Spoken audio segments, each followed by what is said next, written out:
Welcome back to our channel. నేను మీ వేదానండి.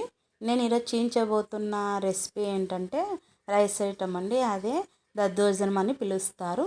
దీన్ని దద్దోజనం అనే కాదు, పెరుగన్నం అని కానీ అంటాం, మనం కర్డ్ రైస్ అని కానీ పిలుస్తామండి.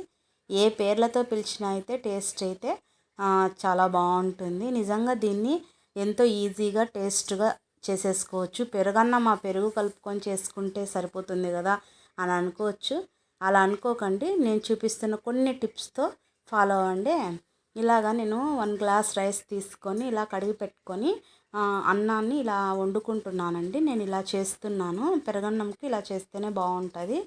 ఇలాగా అన్నం ఎలా అయిపోవాలంటే మనము సంగటికి ఏ విధంగా అయితే మెత్తగా ఉడికించుకుంటామో ఆ విధంగా ఉడికించుకునండి. పెరుగన్నంకి మొదటగా మనం చేయాల్సిందే టిప్పే ఇది. మెత్తగా ఉడికించుకున్న తర్వాత మనము ఒక బౌల్లోకి తీసేసుకుందాము.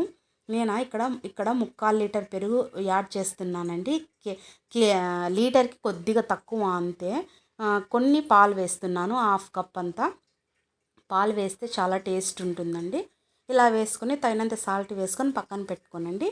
4 టేబుల్ స్పూన్ ఆయిల్ వేసి ఆవాలు, పోపు దినుసులు, అలాగే ఎండుమిర్చి, కరివేపాకు వేసుకుందాము. అలాగే మినపగుళ్ళను కానీ వేసుకుందామండి.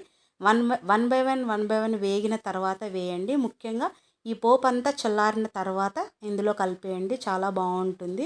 నిజంగా చాలా టేస్ట్గా ఉంటుందండి. ఈ పద్ధతిలో తప్పక ట్రై చేయండి ఫ్రెండ్స్. పిల్లలకి లంచ్ బాక్స్కైనా కానీ మనకి వీక్లీ 3 టైమ్స్ కానీ చేసేసుకొని తినేసేయచ్చు. ఈజీగా మనకున్న దాంట్లోనే తక్కువ చేసేయచ్చు ఫ్రెండ్స్. నిజంగా మీకు నచ్చిందా? ట్రై చేస్తారా? నచ్చినట్లయితే లైక్ చేయండి, షేర్ చేయండి, సబ్స్క్రైబ్ చేయండి.